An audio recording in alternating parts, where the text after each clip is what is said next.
After 55, there are certain things you should never accept from anyone, no matter who they are. Do you know what they are? As we age, one of the most important skills we develop is learning what to tolerate and what to firmly reject. Because more than ever, our peace of mind, dignity, and well-being depend on the boundaries we set with the people around us. However, there are certain behaviors, certain attitudes, and certain demands that instead of helping us, complicate our lives and drain our energy. The most dangerous part? Many times we don't realize this is happening until it's already affecting our inner peace. Before we dive in, if you're new here, please take a moment to subscribe to this channel and hit the notification bell. We share wisdom and practical guidance specifically for people navigating life after 55, and I don't want you to miss any content that could help you live with more strength and dignity.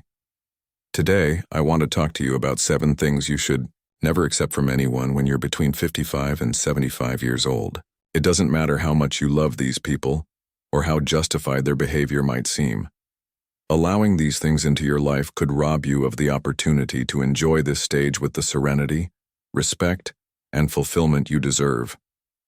Don't get distracted and don't skip any part, because just one of these lessons could open your eyes to something that, while it appears to be support, might actually be controlling your life much more than you imagine. So are you ready to take back control of your life and live with the dignity you've earned? Let me start with a story, and then we'll dive deep into each essential point you need to know to protect your peace and well-being. In a quiet town nestled between rolling hills, where time seemed to move at a gentler pace, lived a man named Robert. At 67 years old, his silver hair and thoughtful eyes reflected decades of experience, both joyful and challenging.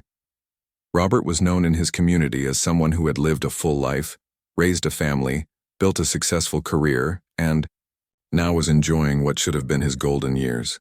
But lately something had changed. Robert found himself feeling increasingly frustrated, though he couldn't quite put his finger on why. Despite having worked hard all his life to reach this point of supposed freedom and peace, he felt like he was constantly being pulled in different directions by the demands and expectations of others. One morning, as Robert sat on his favorite bench in the town square, watching the world go by, he noticed an elderly gentleman approaching. This was William, a man in his early 80s who had recently moved to the town. What struck Robert immediately was William's demeanor. Despite his advanced age, there was something remarkably serene about him.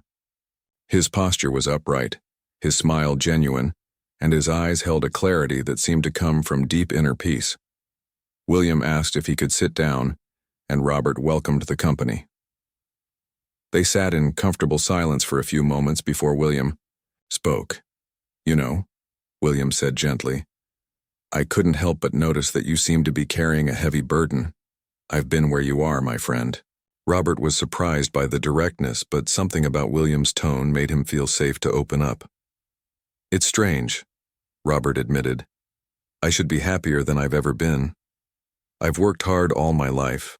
I've provided for my family, and now I finally have time for myself. But instead of feeling free, I feel more trapped than ever." William nodded knowingly. "Tell me, what does a typical day look like for you?" Robert sighed deeply.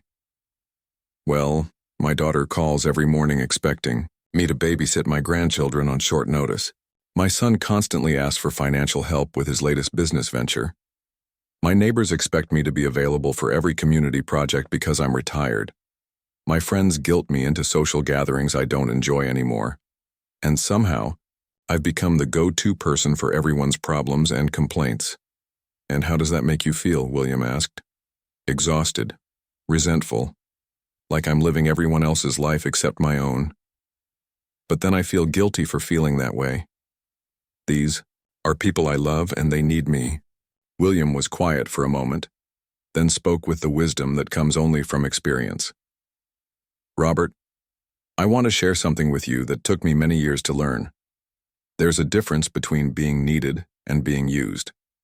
There's a difference between being helpful and being taken advantage of, and there's a difference between being loving and being a doormat." Robert looked at him intently. "What do you mean?" When I was your age, I made the same mistake you're making now. I thought that saying yes to everyone was the path to being loved and respected. I thought that my worth was measured by how much I could give and how available I could be. But I learned something crucial. When you don't set boundaries, people don't respect you more, they respect you less. William paused, letting his words sink in. The people who truly love you want you to be happy and fulfilled. They don't want to drain your energy or steal your peace. If someone gets angry when you set a boundary, they weren't interested in your well-being in the first place. But how? Do I know what's reasonable to accept and what isn't? Robert asked. William smiled. That's exactly what I'm going to teach you. There are 7 specific things that no one should ever accept after the age of 55. These aren't just suggestions, Robert. They're essential boundaries that will determine whether you spend your golden years in peace or in frustration. Robert leaned forward, eager to hear more.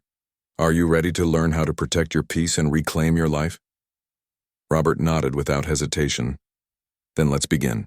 Now that we've heard Robert's story, let's dive into the 7 things you should never accept from anyone after 55. And before we continue, if this content is resonating with you, please give this video a like and subscribe for more wisdom that will help you live with dignity and inner strength during this important stage of your life. The first thing you should never accept is disrespect disguised as concern. Picture this scenario. You've made a decision about your life, perhaps about your health, your living situation, or how you spend your time. You've thought it through carefully, weighed your options, and chosen what feels right for you. But then someone close to you responds with phrases like, "Are you sure that's wise at your age?" Or maybe you should let someone younger handle that. Or, "Don't you think you're being a bit unrealistic?" On the surface, these comments might seem caring. The person might even believe they're looking out for your best interests. But here's what's really happening. They're undermining your autonomy and treating you as if your age has somehow diminished your capacity to make sound decisions. This is particularly insidious because it often comes from people we love. Adult. Children who think they know better. Friends who project their own fears onto our choices, or even healthcare providers who assume that being older means being less capable.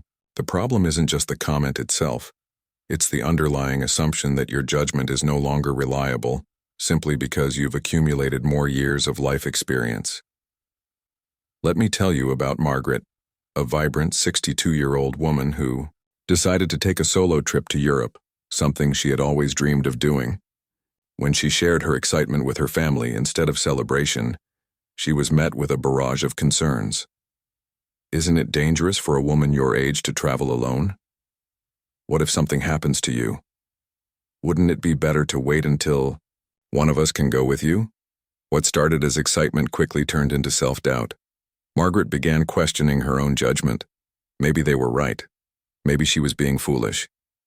Maybe she should just stay home and accept that certain adventures were behind her. But then Margaret remembered something important. She had successfully navigated decades of life.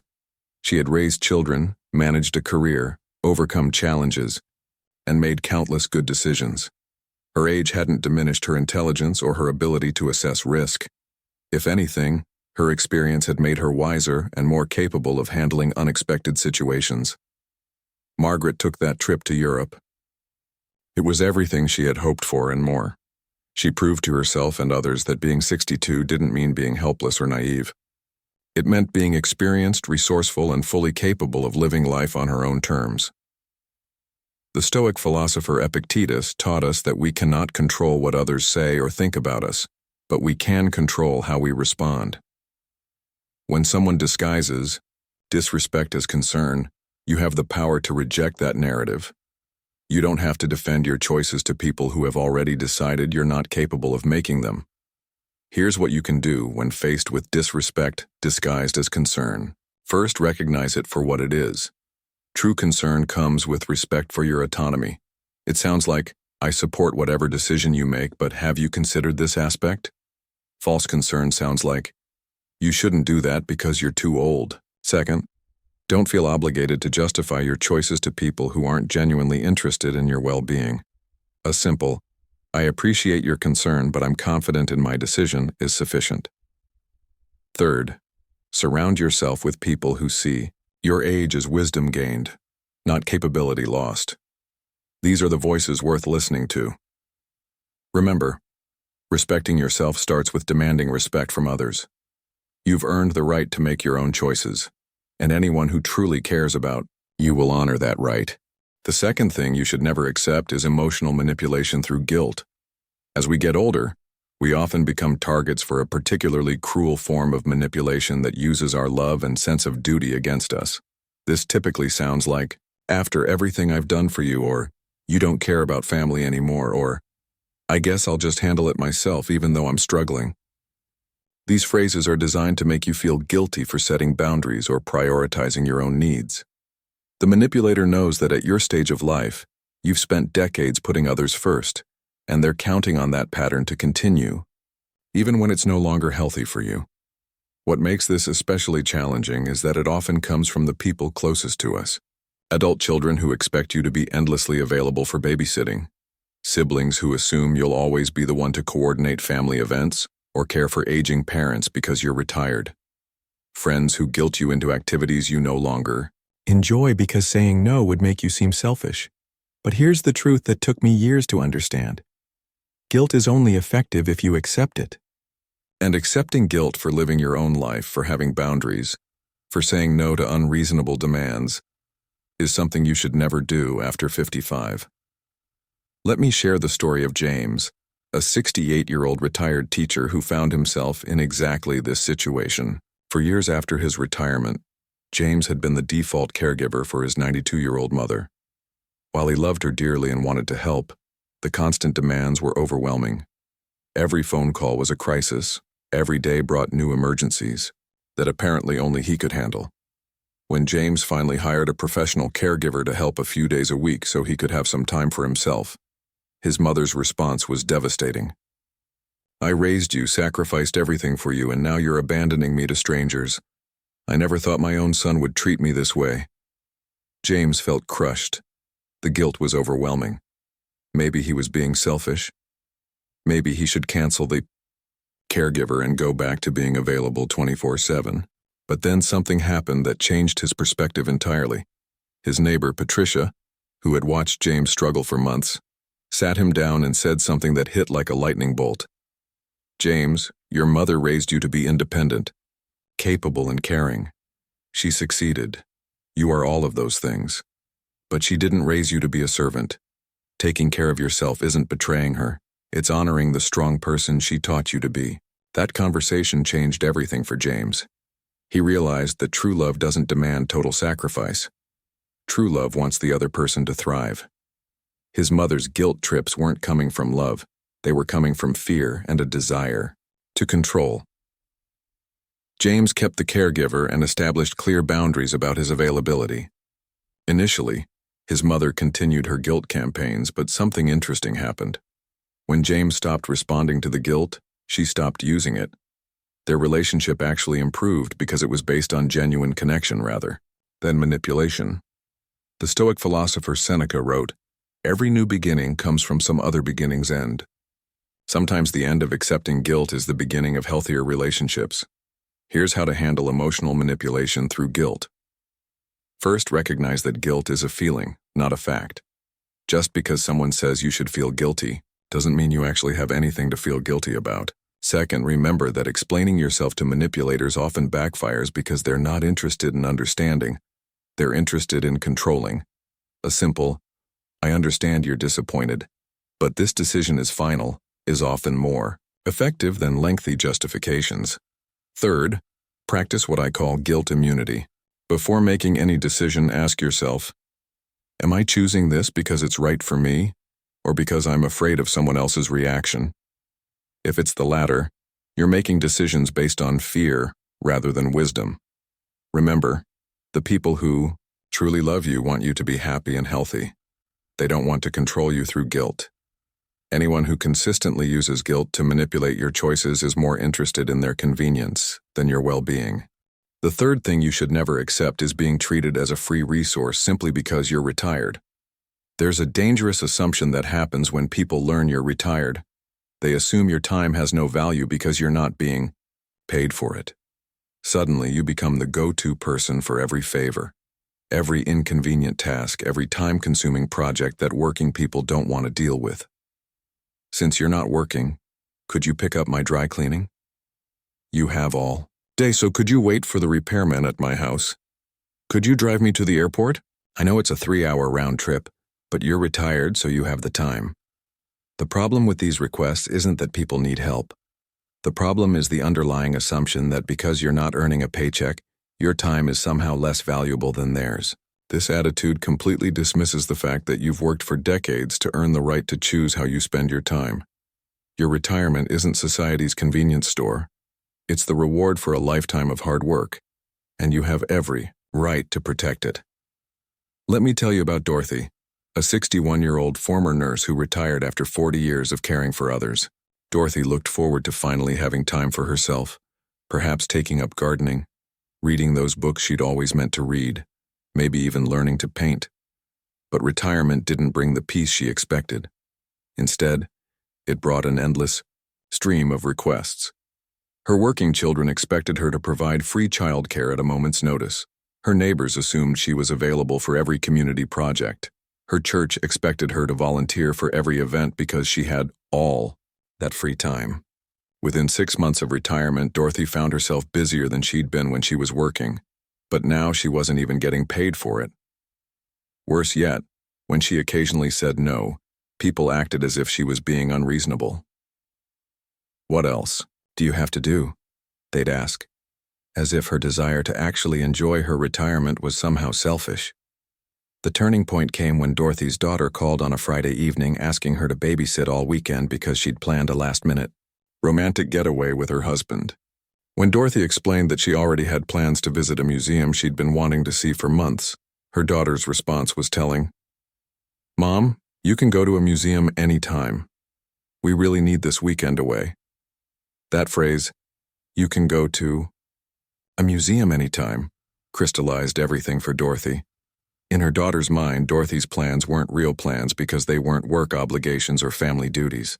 Her desires, her interests, her carefully made plans were somehow less important because she wasn't punching a time clock. Dorothy realized she had to make a change. She started saying no without elaborate explanations. "I'm not available that day" became her standard response, and she refused to defend her right to have a life of her own choosing. Initially, some people pushed back. They accused her of becoming selfish in her old age. But Dorothy understood something crucial. The same people who called her selfish for protecting her time had never once offered to pay her for the countless hours she'd given them. They wanted her generosity without reciprocating respect. Marcus Aurelius wrote, "You have power over your mind, not outside events. Realize this, and you will find strength."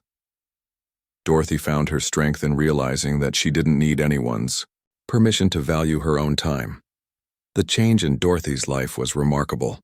When she stopped being available for every request, the people who truly cared about her began to treat her time with respect. They planned ahead instead of expecting last-minute favors.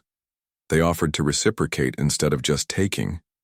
And Dorothy finally got to enjoy the retirement she had worked so hard to earn. Here's how to handle people who treat you as a free resource. First, remember that no is a complete sentence. You don't owe anyone an explanation for how you choose to spend your time. Second, establish regular schedules for helping others if you choose to do so. For example, you might decide that Tuesdays are your available day for favors. This prevents the assumption that you're always on call. Third, don't be afraid to ask, "What's in it for me?" Not everything has to be transactional, but chronic takers need to be reminded that relationships should involve mutual benefit. Most importantly, remember that you earned your retirement. It's not a consolation prize, it's not a waiting room for death, and it's not an opportunity for everyone else to take advantage of your availability. It's your time to live life on your terms, and anyone who doesn't respect that doesn't deserve access to it. The fourth thing you should never accept is constant negativity and complaining from others. At this stage of your life, you've earned the right to peace.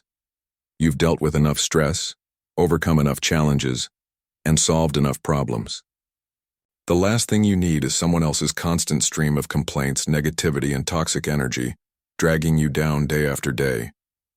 Yet many of us find ourselves surrounded by people who seem to thrive on drama, who always have a new crisis, who see problems in everything and solutions in nothing. These are the people who call you to complain about their health, their family, their finances, their neighborhood, the weather, the government, and everything else under the sun. They drain your energy and leave you feeling exhausted after every interaction. What makes this particularly challenging is that these people often disguise their negativity as seeking support or advice. But here's the key difference. People who genuinely want support are willing to take action and make changes. Chronic complainers want you to absorb their negativity, but have no intention of actually improving their situation. Let me tell you about Harold, a 72-year-old retired accountant who had a neighbor named Frank. Every morning, Frank would come over for coffee, and every morning it was the same routine.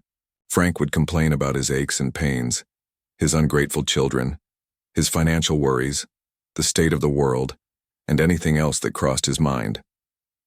At first, Harold thought he was being a good friend by listening.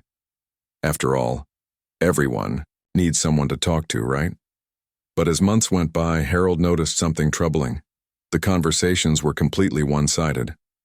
Frank never asked how Harold was doing, never showed interest in Harold's life, and never took any of the advice Harold offered about his problems.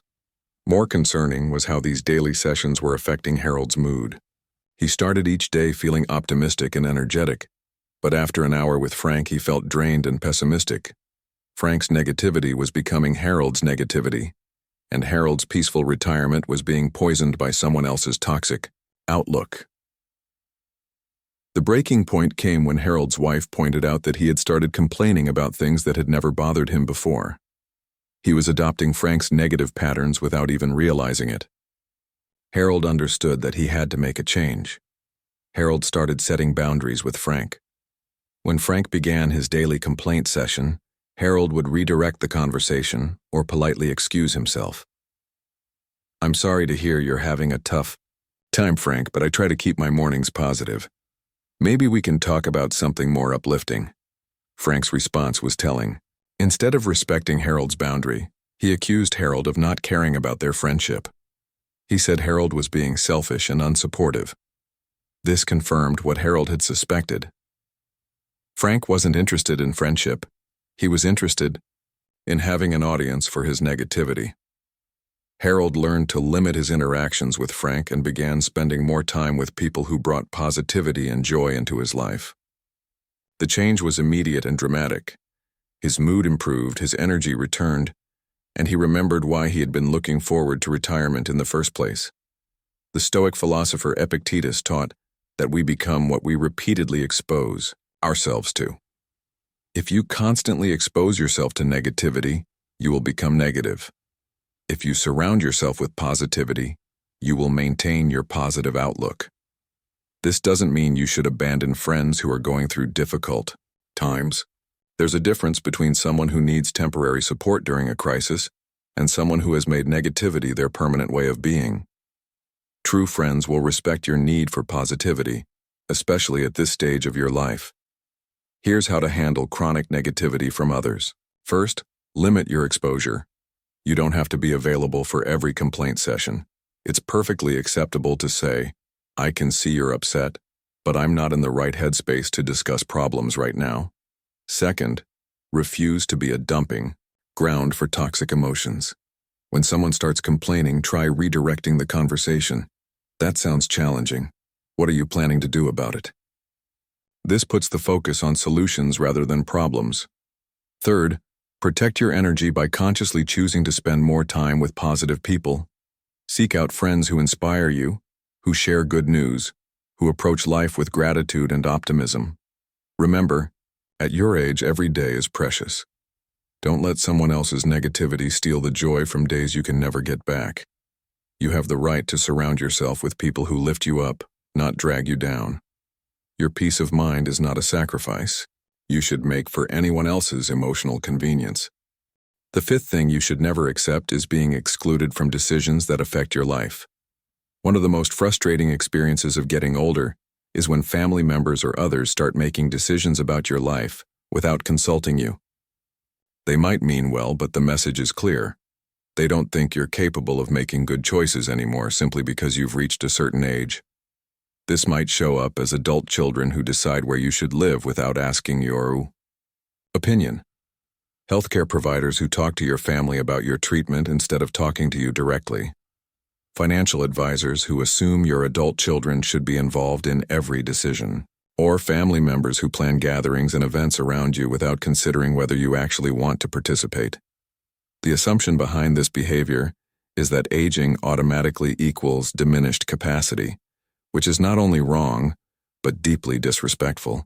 You didn't lose your intelligence, your preferences, or your right to self-determination when you turned 55, 65, or 75. Your experience and wisdom should make you more qualified to make decisions about your life, not less. Let me share the story of Eleanor, a sharp 69-year-old former librarian who lived independently in the home she had shared with her late husband for 30 years.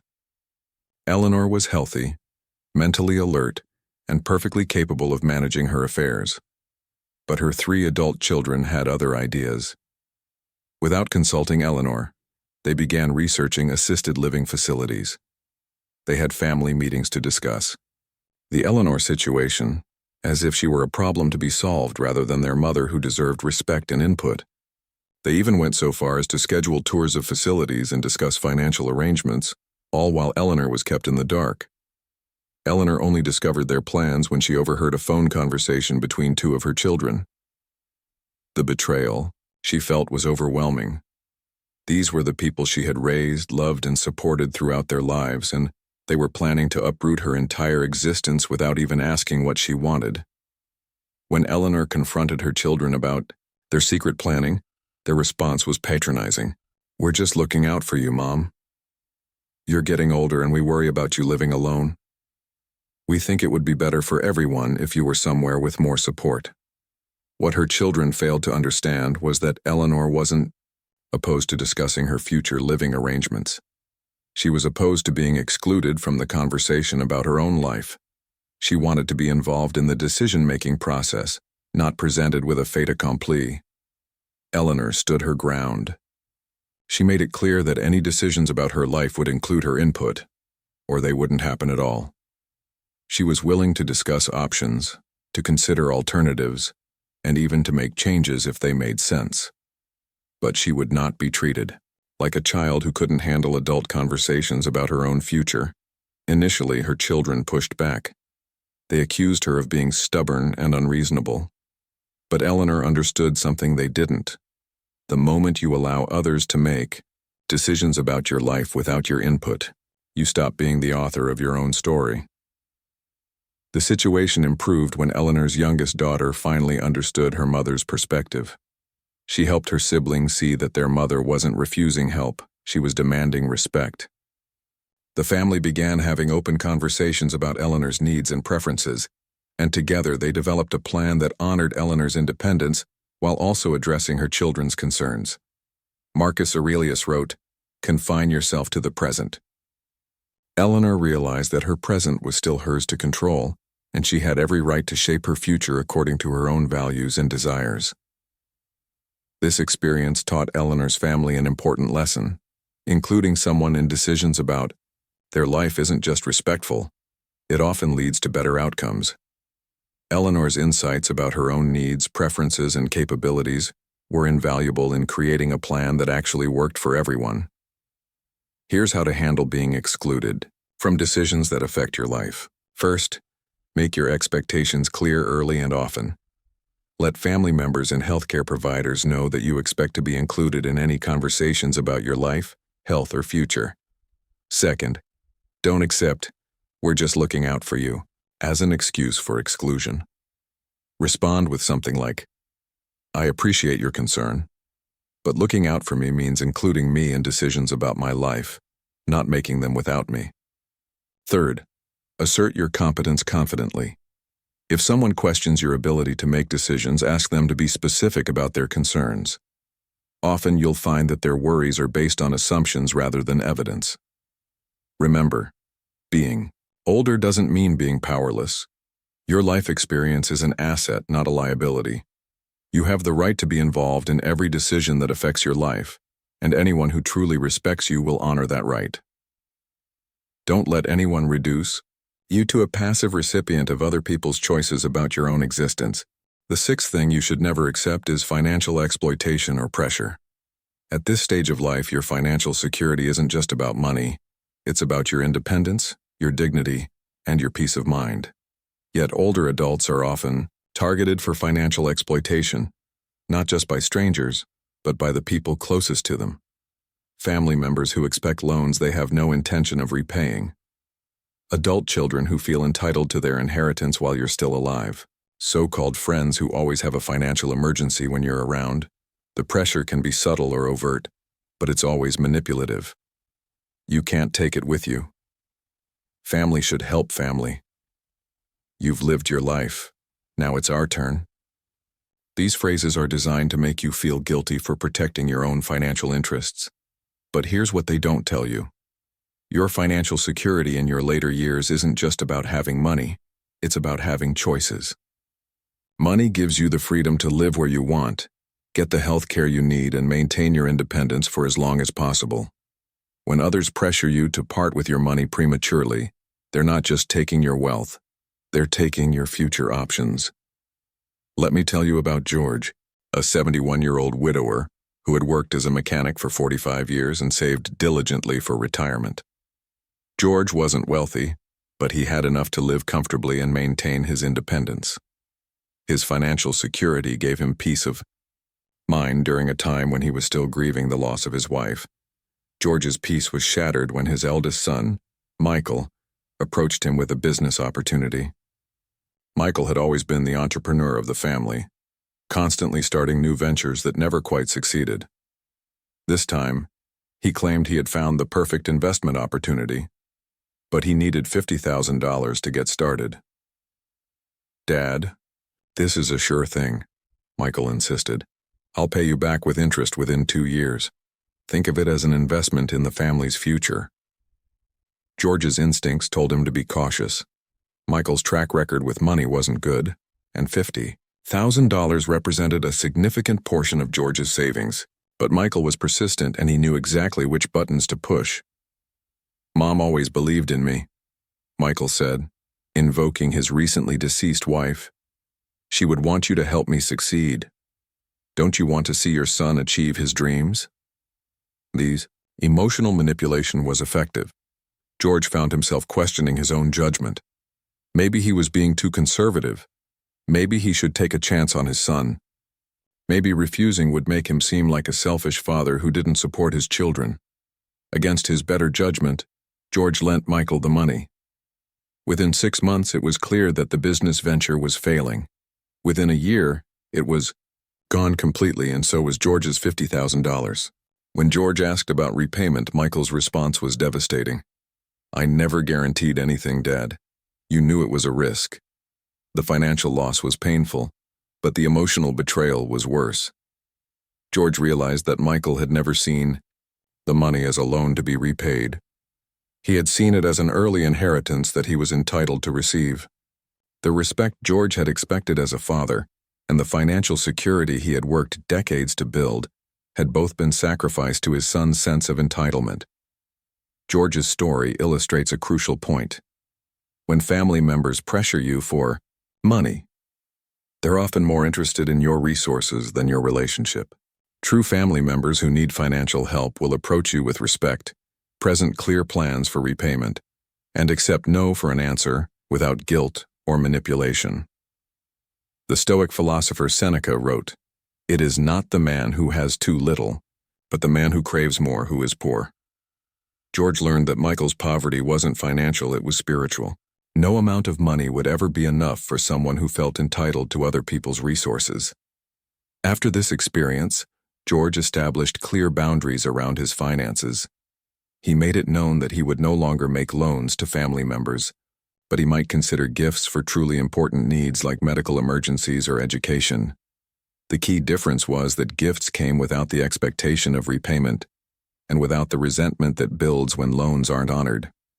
Here's how to protect yourself from financial exploitation or pressure. First, separate emotional relationships from financial decisions.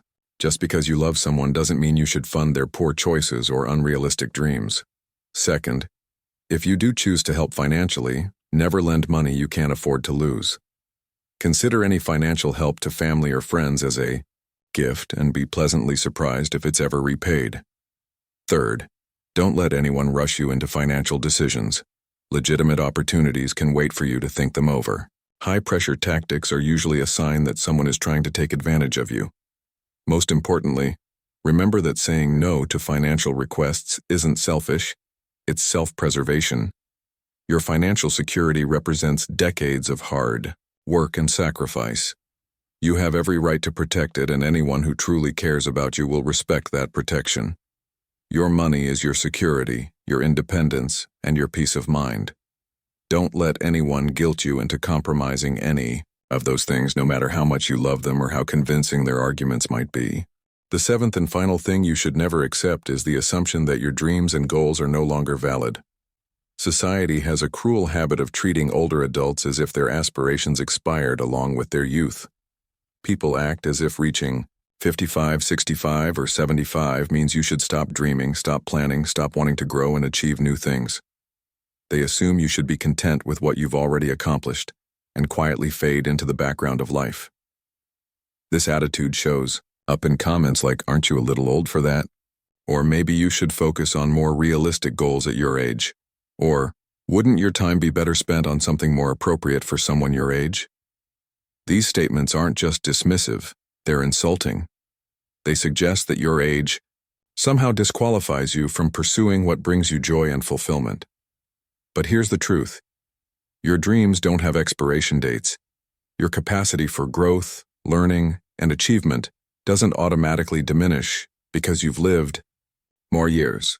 In fact, this stage of life often provides something younger people lack: the freedom, wisdom, and perspective to pursue what truly matters to you. Let me tell you about Catherine, a 63-year-old retired high school English teacher who had always dreamed of writing a novel. Throughout her career, she had encouraged countless students to pursue their creative dreams, but she had never found the time to pursue her own. When she retired, Catherine finally had the opportunity to dedicate herself to writing. Catherine spent months crafting her story, developing her characters, and polishing her prose. She was excited about her progress and proud of what she was creating. But when she shared her excitement with friends and family, their reactions were disappointing. "That's a nice hobby for retirement," her sister said dismissively. "But you don't really expect to get published at your age, do you?" Her neighbor was even more direct. "Catherine, isn't writing novels something you should have done in your 20s? Don't you think you've missed your chance?" Even her own adult daughter seemed skeptical. "Mom, I think it's great that you have a project, but maybe you should focus on something more realistic. What about joining a book club instead?" These reactions were devastating to Catherine. The people she cared about were treating her dream as if it were a delusion. They acted as if her age automatically disqualified her from serious creative pursuits. Their lack of support made her question her own judgment and wonder if she was being foolish. But Catherine remembered something important. Some of the greatest achievements in history have come from people who refused to accept society's limitations based on age. Grandma Moses didn't start painting until she was in her 70s and became one of America's most celebrated folk artists. Laura Ingalls Wilder didn't publish her first Little House book until she was 65. Colonel Sanders was 62 when he founded KFC. Catherine decided to stop seeking validation from people who couldn't see past her age. She joined a writers' group where her ideas were judged on their merit, not on her birth certificate. She continued working on her novel with renewed determination. 2 years later, Catherine's novel was accepted for publication by a small independent press. The book received positive reviews and found an appreciative audience. More importantly, Catherine had proven to herself that her dreams were valid regardless of when she chose to pursue them. The experience taught Catherine a valuable lesson. The biggest obstacle to achieving your dreams after 55 isn't your age. It's other people's assumptions about your age. When you stop accepting those assumptions as truth, you free yourself to pursue what matters to you.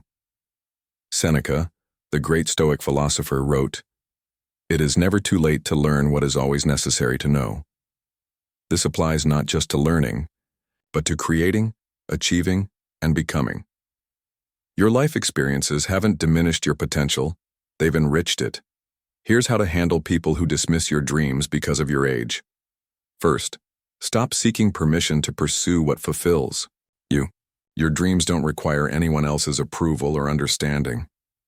Second, surround yourself with people who see possibilities rather than limitations. Seek out communities of like-minded individuals who are also pursuing goals and dreams, regardless of age.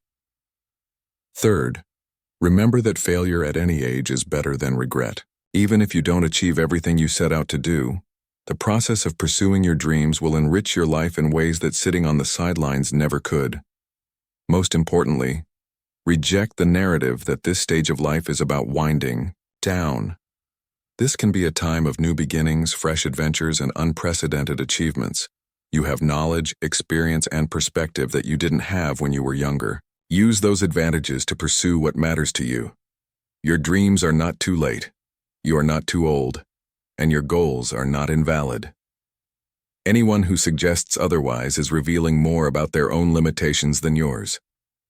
Don't let their small thinking shrink your possibilities. Now that we've explored these 7 things you should never accept, I want to leave you with a story that captures the essence of everything we've discussed today.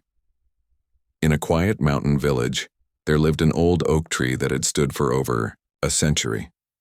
This tree had weathered countless storms, droughts, and seasons of change.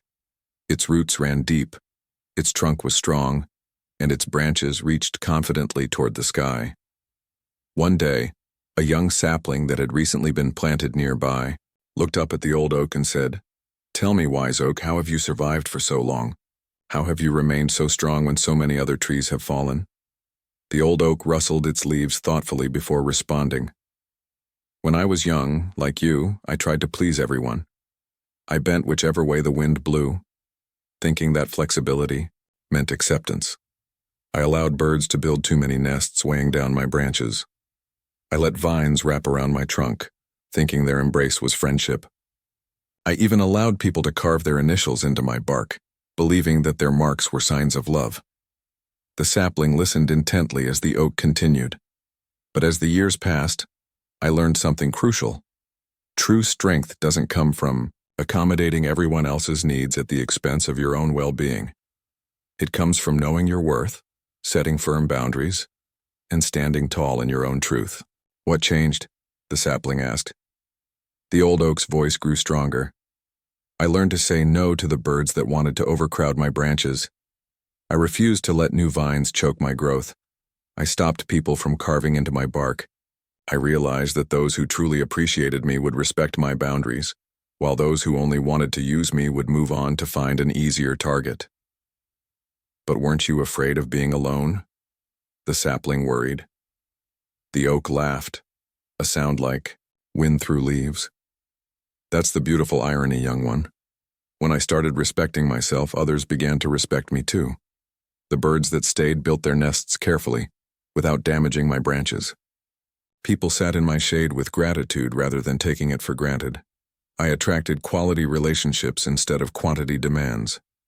The strongest trees," the oak concluded, "are not those that bend to every breeze, but those that know when to stand firm. We don't grow strong by accepting everything others throw at us. We grow strong by choosing what we allow into our lives and what we firmly reject." The sapling understood. Strength wasn't about enduring everything, it was about discerning what deserved endurance and what deserved rejection. This story illustrates the central truth of Stoic wisdom. You have the power to control what you accept and what you reject in your life. The Stoics taught that while we cannot control what others do or say, we have complete control over how we respond and what we allow to affect our peace. Marcus Aurelius wrote, "You have power over your mind, not outside events. Realize this and you will find strength."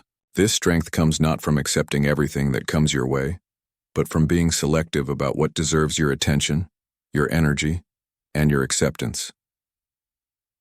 As you move forward from today, remember the 7 things we've discussed.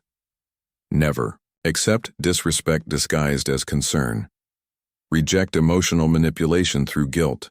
Refuse to be treated as a free resource. Don't tolerate constant negativity. Demand to be included in decisions about your life. Protect yourself from financial exploitation. And never let anyone convince you that your dreams are invalid because of your age. Each of these boundaries isn't just a rule, it's an act of self-respect. It's a declaration that your peace, your dignity, and your well-being matter. It's a statement that you've earned the right to live life on your terms. The beautiful truth about this stage of life is that you have less to lose and more wisdom to guide you. You don't need to please everyone anymore. You don't need to accept poor treatment to maintain relationships. You can choose quality over quantity in every aspect of your life. This is your time to be selective, to be discerning, to be protective of what you've built and what you want to build next. Like the old oak tree, you've weathered many storms and gained the wisdom to know what serves your growth and what hinders it.